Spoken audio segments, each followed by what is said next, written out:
mbokk yeeg soppe yi seetaan ci BNTV Sénégal ñu ngi leen di nuyu di leen ziar di leen dalal jàmm ci seen émission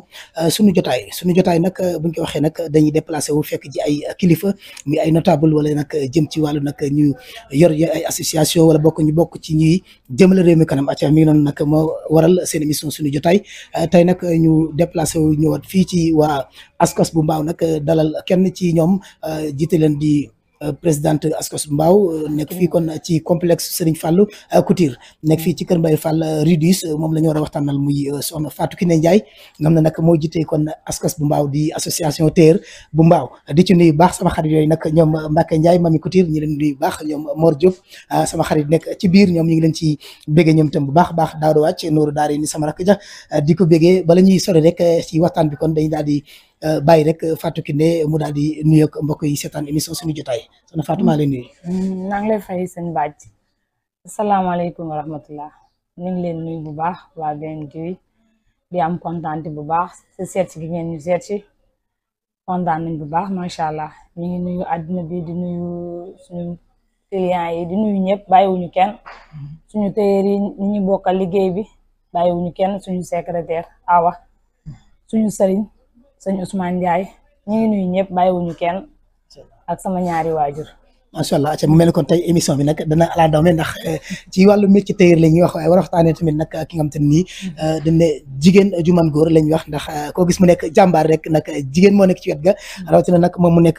jigéen ba pare nag daal di yenu lii nga gis xam ne nag mi ngi ci biir gis ngeen secrétaire boobu macha allah nag ngeen gis ni mu ñu dalalee wala boog nu mu dalalee nag patron bi nga xam ne ni mooy patron am bokk di Fatou Kiné Ndiaye jiite nag complexe bi nga xam ne nag macha allah ñoom it ñu ko ci jàppale nag ci côté bu nekk ñi ñaan rek suñu borom teg leen loxo ci barke Serigne Fallou aca mi ngi noonu kon nag fi ñuy tàmbale rek mooy Fatou Kiné kan nga dugg ci métier tailleur. waa bàcc loolu moom soo ko laajee dama ci sawar bu baax métier tailleur bi maa ngi ci dugg 2006 yàgg naa ci waaye 2006 laa ubbi atelier fii Dakar Kër Mbaye Fall Touba laa ko njëkkee nag après ma toxu si fii Dakar maa ngi fi atelier bi di ci liggéey macha allah ànd ci ak ay employés yu baax yoo xam ne macha allah am nañu moom ñoom ñu fi jaar daal jaar bu rafet ñu bari jaar fii ba génn dem ubbi ci seeni atelier am na ci ku ci mel ni Ibou Ngom ku ci mel ni ku ñu wax Taala ak Adama Dia ñi fi jaar daal bari na ak ba tey jii ñi ñu fi nekkal nii métier bi nag dañ cee dugg ngir bëgg métier ndax gis nañ ne góor baax na waaye jigéen baax na ñaari loxoy takk tubéy ñaari loxoy takk seet ñu dugg ci di ci góorgóorlu suñu borom tam mi ngi ciy jàppale bu baax macha allah ak ñeen àndal liggéey bi. waaye ndax métier bi am nga ci ay jafe-jafe ak boo ko amee yan jafe-jafe lay doon. métier bi. am na jafe-jafe moom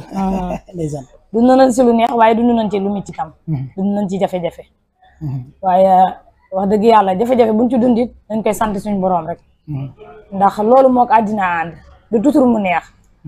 dañ ciy dund ay jafe-jafe yu métti yoo xam ne man ak sama secrétaire bi dañu toog ba mu yàgg ñu naan lii ndax dinañ ko nettali suñu wax la ñun ñaar. comme yan jafe-jafe yooyu ñu ci mën a nettali ci jafe-jafe yooyu. yan jafe-jafe comme lu mel ni événement suñ ci tolloo. dafay métti ak jigéen.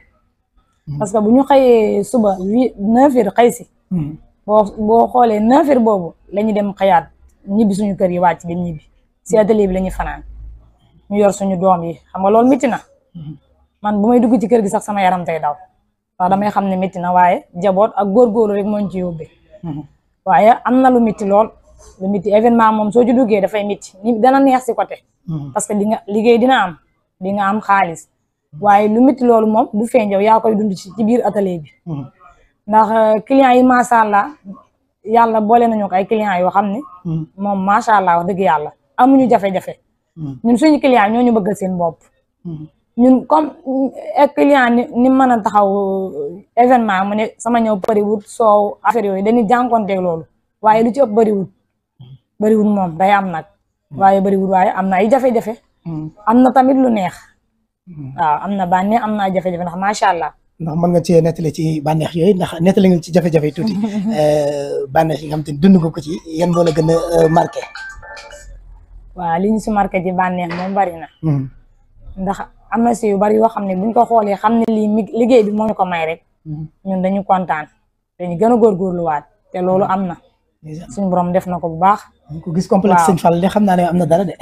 ah complexe bi sant rek. sant sëñ Fallu rek. waaw sama sëriñ boobu moom laa waroon a jiital. ndax cooli moom la. man damaa bëgg sëñ Fall.